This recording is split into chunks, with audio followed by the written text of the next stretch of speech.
Josué capítulo 6, vamos a considerar desde el versículo 1 en adelante. Ahora Jericó estaba cerrada, bien cerrada, a causa de los hijos de Israel. Nadie entraba ni salía.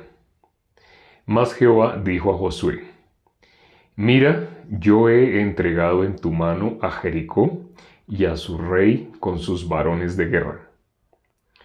Rodearéis pues la ciudad todos los hombres de guerra, yendo alrededor de la ciudad una vez. Y esto haréis durante 6 días. Y 7 sacerdotes llevarán 7 bocinas de cuernos de carnero delante del arca. Y al séptimo día daréis 7 vueltas a la ciudad, y los sacerdotes tocarán las bocinas. Y cuando toquen prolongadamente el cuerno de carnero, así que oigáis el sonido de la bocina, todo el pueblo gritará a gran voz, y el muro de la ciudad caerá. Entonces subirá el pueblo, cada uno derecho hacia adelante. Llamando pues Josué, hijo de Nun, a los sacerdotes, les dijo: Llevad el arca del pacto, y 7 sacerdotes lleven bocinas de cuerno de carnero delante del arca de Jehová. Y dijo al pueblo: Pasad y rodead la ciudad, y los que estén armados pasarán delante del arca de Jehová. Y así que Josué hubo hablado al pueblo, los 7 sacerdotes, llevando las 7 bocinas de cuerno de carnero, pasaron delante del arca de Jehová, y tocando las bocinas, y el arca del pacto de Jehová los seguía. Y los hombres armados iban delante de los sacerdotes que tocaban las bocinas, y la retaguardia iba tras el arca, mientras las bocinas sonaban continuamente. Y Josué mandó al pueblo diciendo: Vosotros no gritaréis, ni se oirá vuestra voz, ni saldrá palabra de vuestra boca, hasta el día que yo os diga: Gritad, entonces gritaréis. Así que él hizo que el arca de Jehová diera una vuelta alrededor de la ciudad, y volvieron luego al campamento, y allí pasaron la noche. Y Josué se levantó de mañana, y los sacerdotes tomaron el arca de Jehová, y los 7 sacerdotes, llevando las 7 bocinas de cuerno de carnero, fueron delante del arca de Jehová, andando siempre y tocando las bocinas. Y los hombres armados iban delante de ellos, y la retaguardia iba tras el arca de Jehová, mientras las bocinas tocaban continuamente. Así dieron otra vuelta a la ciudad el segundo día, y volvieron al campamento, y de esta manera hicieron durante 6 días. Al séptimo día se levantaron al despuntar el alba, y dieron vuelta a la ciudad de la misma manera 7 veces. Solamente este día dieron vuelta alrededor de ella 7 veces. Y cuando los sacerdotes tocaron las bocinas la séptima vez, Josué dijo al pueblo: Gritad, porque Jehová os ha entregado la ciudad. Y será la ciudad anatema a Jehová, con todas las cosas que están en ella. Solamente Rahab la ramera vivirá con todos los que estén en casa de ella, por cuanto escondió a los mensajeros que enviamos. Pero vosotros guardaos del anatema, ni toquéis ni toméis alguna cosa del anatema, no sea que hagáis anatema el campamento de Israel y lo turbéis. Mas toda la plata y el oro y los utensilios de bronce y de hierro sean consagrados a Jehová, y entren en el tesoro de Jehová. Entonces el pueblo gritó, y los sacerdotes tocaron las bocinas, y aconteció que cuando el pueblo hubo oído el sonido de la bocina, gritó con gran vocerío, y el muro se derrumbó. El pueblo subió luego a la ciudad, cada uno derecho hacia adelante, y la tomaron. y destruyeron a filo de espada todo lo que en la ciudad había, hombres, mujeres, jóvenes y viejos, hasta los bueyes, las ovejas y los asnos. Mas Josué dijo a los dos hombres que habían reconocido la tierra: entrad en casa de la mujer ramera, y haced salir de allí a la mujer y a todo lo que fuere suyo, como lo jurasteis. Y los espías entraron y sacaron a Rahab, a su padre, a su madre, a sus hermanos y todo lo que era suyo. Y también sacaron a toda su parentela y los pusieron fuera del campamento de Israel. Y consumieron con fuego la ciudad y todo lo que en ella había. Solamente pusieron en el tesoro de la casa de Jehová la plata y el oro y los utensilios de bronce y de hierro.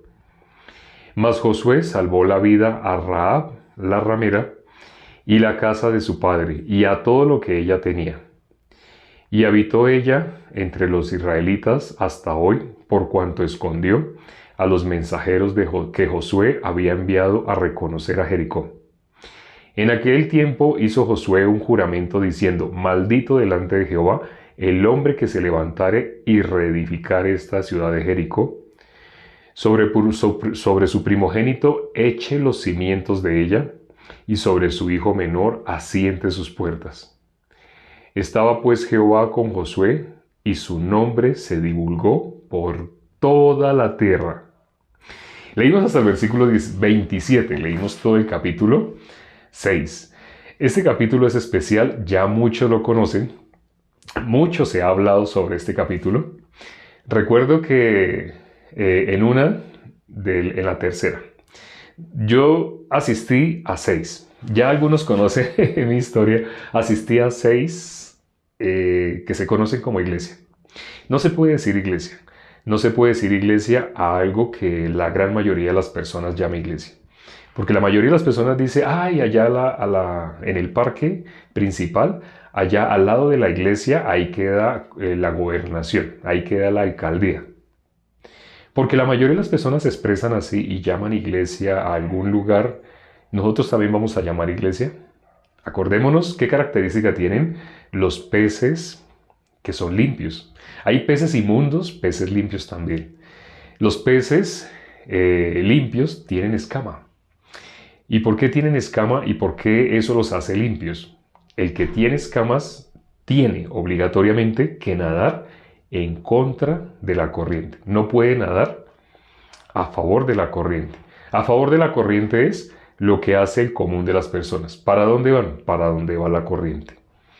Pero el pez limpio va en contra. No para donde va la mayoría. La mayoría se deja llevar por la corriente. Son arrastrados por cualquier viento de doctrina. Pero el que es limpio va en contra de la corriente. No sigue lo que le parece más cómodo. ¿Qué es más cómodo? ¿Ir en contra de la corriente del mundo o ir conforme al mundo? Normalmente en la iglesia se prepara almuerzo. Al terminar el culto se prepara el almuerzo, y cuando las personas, cuando termina el culto, todos nos reunimos a comer juntos. La idea es compartir, conocernos, hablar con la persona que está al lado, la persona que está al otro lado, la persona que está al frente. Es muy hermoso. Conocemos, sale el corazón de nosotros. Compartimos sobre la prédica, más nos queda de la prédica. Pero lo más importante, al compartir el corazón. Al compartir el corazón, si una persona aún no había recibido la salvación, al estar juntos con la iglesia, estar escuchando la palabra, en el momento que se abra el corazón, ahí entra la palabra. Recuerden que hace poco nombramos, hay un momento, ayer creo que nombramos, hay un momento, ayer o antier, hay un momento exacto en el cual la palabra puede entrar fácilmente. Porque dice la palabra, ¿no?, sobre la puerta estrecha y el camino angosto que conduce a la vida. Pero lo sorprendente es lo que dice al final de ese versículo, Mateo 7:14. Dice: pocos son los que lo hallan. Esa brecha estrecha que se logra abrir para que entre la palabra de Dios, hay un momento específico. Ese momento, cuando estamos compartiendo, es fácil que se dé ese momento. cuando la persona abre su corazón. Si la persona abre su corazón, de algunos corazones pues va a salir cosas que son conforme a la palabra, pero de algunos corazones no va a salir conforme a la palabra, sino conforme a sus pensamientos. Pero cuando sale lo que hay en el corazón, se puede corregir. ¿Quién puede recibir la salvación? Hay un requisito para que una persona pueda recibir la salvación. ¿Cuál es el requisito? Pregunto. Esta pregunta es muy sencilla, o sea, la respuesta no es muy complicada. Algunos van a decir negarse a sí mismo, pero hago esta pregunta, estoy haciendo esta pregunta. ¿Cuál es el requisito? Es muy sencillo. Muy sencillo. Para que una persona pueda recibir la salvación hay algo muy básico, muy elemental para que pueda recibir la salvación. Ser pecador. Ser pecador. Ser pecador. ¿Sí? Para poder, el medio muerto, para una persona poder recibir la salvación necesita inevitablemente estar perdido. ¿Sí? ¿Quién es salvado? El que no tiene ninguna posibilidad entre sí. Bien, alguien se expresó diciendo estar medio muerto. ¿Quién puede ser salvado? El que no tiene ninguna condición en sí mismo.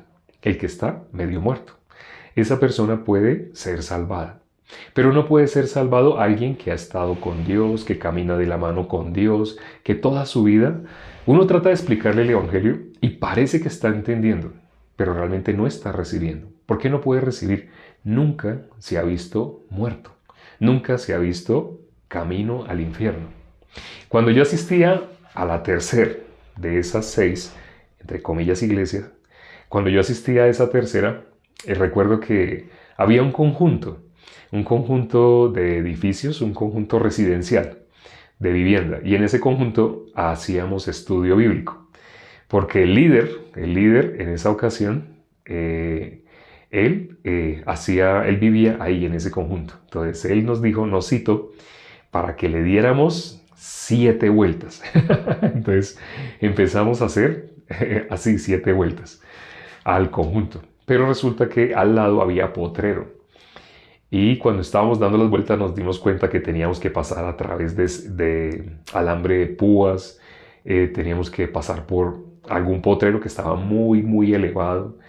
Entonces iban hombres, mujeres con ropa normal, no iban con botas pantaneras, no iban con ropa sucia, sino con ropa elegante, porque iban para un estudio bíblico. Pero al líder le dio para que diéramos 7 vueltas al conjunto, porque íbamos a hacer que se derrumbara todo muro que había en ese conjunto, sobre todo porque ahí había mucha religiosidad. Entonces quería que se cayera toda religiosidad para que aceptaran a Jesús en su corazón como único y suficiente Salvador. Pero lo sorprendente, ya algunos saben sobre la oración de aceptación, también hemos explicado, hay 5 videos, desde el 1 hasta el 6, sin contar el 1, o sea, del 2 al 6, 5 videos en la pestaña La Verdad. Son los primeros. Ahí explicamos la historia, cuándo surgió la oración de fe, qué pasó antes de que existiera la oración de fe, porque hubo un antes de la oración de fe, un después. Cuando alguien hace la oración de fe, ¿para qué hace la oración de fe? ¿Con qué finalidad? Bueno, todo eso lo hemos explicado. Pero nosotros, pues haciendo esas vueltas, ¿sí? Sobre todo recuerdo, había en especial una señora muy joven, tenía como 30 años, era señora, pero era joven, ya tenía 2 hijos así. Pero ella iba en falda, iba con medias veladas, iba con tacones, sí. Entonces caminando en un potrero alto, nos embarramos hasta las rodillas, así. Y cuando llegamos a otra cerca, habían cercas muy difíciles de pasar, porque todo lo que estábamos haciendo era invadiendo lotes de otras personas, lotes, terrenos donde iban a construir. Y teníamos que pasar por debajo de cerca. Íbamos a dar 7 vueltas. Realmente todo quedó en una. No pudimos dar más. La idea inicial era darle 7 vueltas, pero fue tan traumático, doloroso, difícil lograr darle una, que ahí quedó todo. Ahí se acabó todo. Pero no sé si se dieron cuenta que aquí se dan unas instrucciones específicas. Uno de los elementos más importantes en la vida de creencia es poder oír. Ya sabemos cuál es el sentido que Satanás más quiere destruir. Sin fe es imposible agradar a Dios. Ahí voy a dar una pista. ¿Cuál es el sentido? Sin fe es imposible agradar a Dios. La fe viene por el oír. El oír por la palabra de Dios. Ya sabrán cuál es el sentido que Satanás más quiere entorpecer en nosotros, en todas las personas. Aún salvos, salvos o no salvos, Satanás quiere que nosotros oigamos una voz diferente, es decir, que oigamos a la mujer extraña. Estoy hablando en sentido espiritual, lo que aparece en Proverbios. Quiero que oigamos otra voz diferente a la de nuestro marido, a la de nuestro Señor Jesucristo. El oído, Satanás, así fácilmente, desde Eva, vemos cómo, como dicen, no sé si esta expresión sea de todos los países, pero aquí se usa mucho la expresión de le endulzó el oído. ¡Ay! ¿Quién le endulzó el oído? Sí. En la Biblia dice, ¿no?, que esas palabras son suaves, entran como la miel, ¿sí? Pero en el estómago son amargas. ¿Cuál es la finalidad? La finalidad es hurtar, matar, destruir. Pero esas palabras, ¿cómo las recibimos? Son amables. Esas palabras las percibimos correctas. Por ejemplo, en una de esas denominaciones en las que yo asistí, decían, cuando una persona llegaba desde lejos, lo veían, bendecido en victoria, amén, campeón, aquí está el Hijo de Dios, la niña consentida de Dios, y eso lo abrazaban a uno. Todo ese tipo de lisonjas y saludos emotivos eran agradables o feos, era muy agradable. ¿A quién no le gusta que lo saluden de esa manera y abrazo? Eso humanamente vemos como si fuera el amor de Dios. Así parece que fuera el amor de Dios, parece, a nuestro punto de vista. Pero sabemos bíblicamente hay algo que se opone a la fe. ¿Qué cosa se opone a la fe? Nuestro punto de vista. Hoy cuando leímos en Josué capítulo 6, vimos instrucciones específicas. Instrucciones específicas no cualquiera las puede recibir, porque no cualquiera puede oír. Por eso dice la palabra muchas veces, sobre todo en Apocalipsis, el que tenga oídos para oír, que oiga. Nuestro Señor Jesucristo lo dijo en Marcos 4, por ejemplo, cuando habla de los 4 terrenos. El que tenga oídos para oír, que oiga. ¿Quién puede oír? El que tiene oídos para oír. Ustedes conocerán ejemplos, fácilmente conocerán ejemplos en otras personas. Y otras personas los verán en ustedes. Ejemplos de cómo se les dijo algo y no pudieron oír. Se dijo algo, se dio una instrucción, pero la persona le agregó algo diferente. Aquí no sé si se percataron de la parte del anatema. Se nombró que nada debían tomar del anatema. ¿Qué es eso del anatema? Nada de lo que es maldito.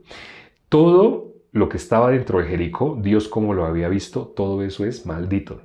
¿Cómo debe ser tratado todo lo que está ahí?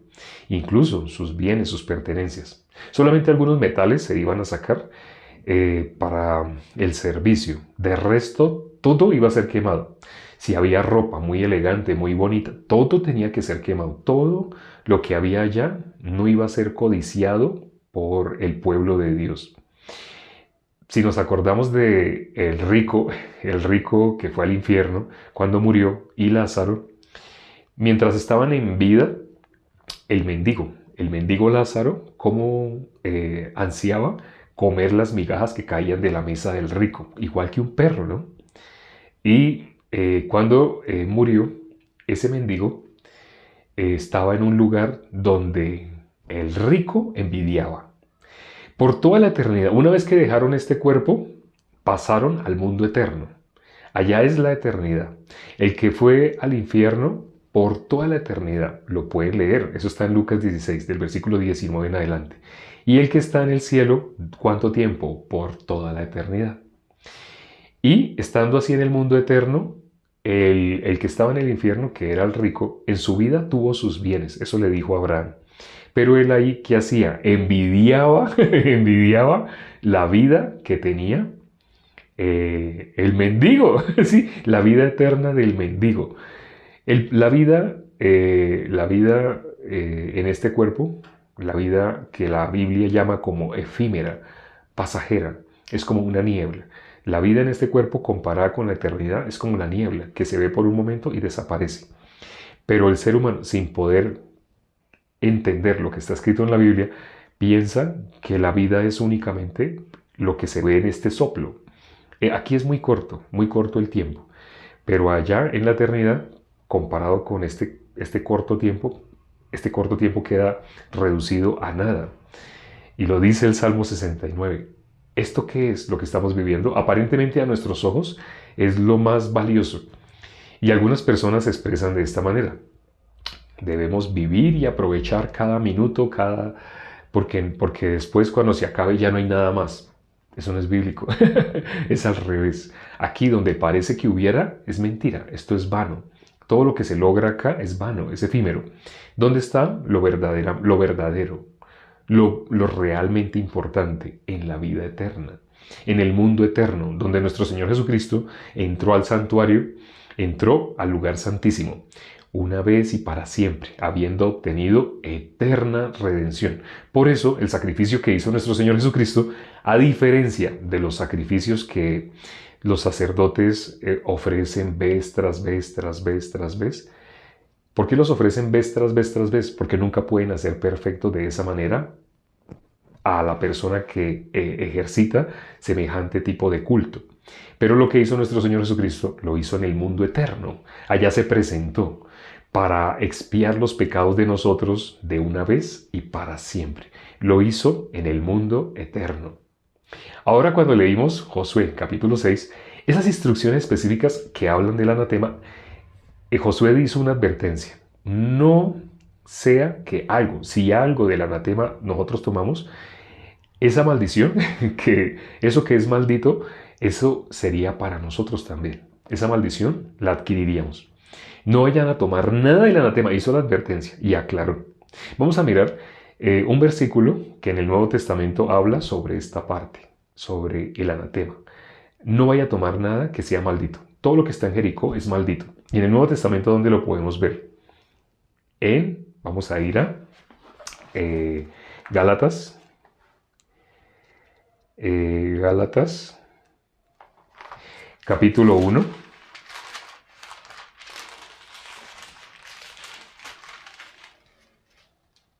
El versículo 8. Gálatas 1:8. Dice: Mas si aún nosotros o un ángel del cielo os anunciare otro evangelio diferente al que os hemos anunciado, sea anatema. Los que estaban afuera de Jericó, el pueblo de Dios, los que iban a entrar, Dios ¿cómo los ve? Como es su pueblo, Dios ve a su pueblo como perfecto. Pero, ¿qué es lo que estaba en Jericó, donde ellos iban a entrar para poseer? Eso Dios ¿cómo ve? Anatema, maldito. Y aquí está hablando del evangelio. Dos cosas, lo que es bendito, lo que es santo, lo que es justo, lo que es perfecto, el evangelio. Y lo que es maldito, todo lo que no es el evangelio. ¿Cómo es? Maldito. Aquí dice, si algo, incluso un ángel, anunciare un evangelio diferente del evangelio, bueno, para algunos los entro en contexto, bíblicamente solo existe un evangelio, no existen dos evangelios ni tres. Bueno, existen libros que conocemos como los evangelios, pero realmente es el mismo evangelio en 4 puntos de vista diferentes. Mateo, Marcos, Lucas, Juan, realmente es uno. Incluso, si se fijan bien, al principio dice el evangelio según San Juan, el evangelio según San Marcos, según San Lucas, según San Mateo, porque es el evangelio. Y aquí dice, si alguien anuncia un evangelio diferente, sea como anatema. ¿Cómo qué es anatema? Todo lo que estaba en Jericó. Representa las cosas que no son del evangelio. Todo lo que está fuera del evangelio, que es anatema. Por eso dice la palabra que lo que sale de la boca del hombre es lo que contamina al hombre. El hombre normalmente habla de que lo que presentan los noticieros, lo que presentan los teólogos, muchos de los teólogos, la gran mayoría de los teólogos que han existido, no han tenido el Espíritu de Dios, no han sido salvos. Y han hecho cosas, libros, mucha documentación teológica, pero tiene sentido para nuestro punto de vista. Pero cuando lo filtramos con la palabra, eso no tiene nada que ver con la verdad. ¿Sí? Son cosas de hombres, que son anatema. Anatema. Bueno, la palabra del día de hoy, más que todo, fue anatema. Espero que quede claro. Vamos a seguir con esta palabra por los capítulos que siguen inevitablemente. Vamos a ver el resultado de la anatema. Ahora llegó el momento del testimonio. Vamos a escuchar el testimonio. Entonces vamos a abrir el micrófono para que nos compartan el testimonio de salvación. Hago una aclaración. Es importante que nos transmitan el testimonio de salvación. No es abrir el micrófono para alguna incomodidad, alguna queja, no me gustó, me sentí mal, así. Bueno, sí, sí pueden hablar de que se sintieron mal. Para recibir el Evangelio se tuvieron que sentir mal. Pero, ¿qué tiene relación con el Evangelio? ¿Qué tiene relación con la salvación? ¿Qué relación tiene? El testimonio de salvación, sí, uno puede contar efectivamente todo lo que le sucedió. Ustedes han escuchado testimonios de hermanos, hermanas que fueron violadas así. Ellas estuvieron a punto del suicidio. ¿Pero por qué están contando esto? ¿Solamente por contar cosas feas? No, no, no. Están contando todo lo que Dios permitió hasta que conocieron el Evangelio. Eso es el testimonio de salvación, de dónde Dios nos sacó. Entonces no se limiten a lo que vayan a contar, pero solamente tengan en cuenta que no es contar por contar únicamente algo que no me gustó, no estoy en desacuerdo, no entiendo, es de salvación. Entonces vamos a abrir el micrófono para escuchar testimonio de salvación. Hago el énfasis, es el testimonio de salvación. Espero que haya claridad en este aspecto. Lo que vamos a escuchar, testimonio de cómo alguien recibió la salvación. Vamos a escuchar el testimonio de Gerson. Buenas noches con todos. Le quería compartir un poco de lo que había pasado, anterior de mi vida, que la verdad que yo no conocía, era ignorantemente de las escrituras, no conocía lo que es nada. Hasta que lo único que sí era que mi familia es así devota, o sea, católico, mejor dicho, por no decir la iglesia, es católico y no me enseñaban, como dicen, mis padres tampoco no son así de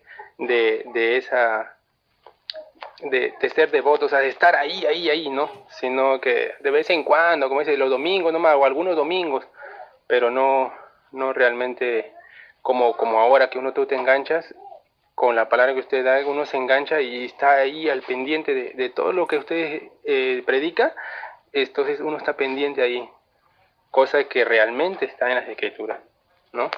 Pero yo más antes, o sea, yo vivía así, mi vida era desordenada, como yo soy un joven de 27 años, yo vivía mi vida así desordenada, pues, desalocada, fiestas, todo lo que es desorden total.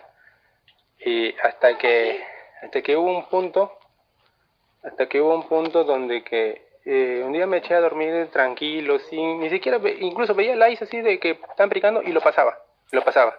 Miraba otras cosas que donde me llamaba la atención, no realmente, o sea, veía uno, lo pasaba. Hasta que llegó un punto donde yo me eché a dormir como a las 2:30 de la noche, de madrugada, tuve un sueño que hasta incluso me aterró por meses, estaba como 3 meses así, como que tenía un miedo, hasta bueno, les voy a contar, el sueño se trataba de que yo estaba en la casa de mi madre, en la terraza, y nosotros estábamos echados así como mirando, eran como entre las 5 o 6 de la tarde, echados ahí con mi familia mirando así como las nubes, ¿no? Que a veces, y vi así como dos inmensas naves grandes.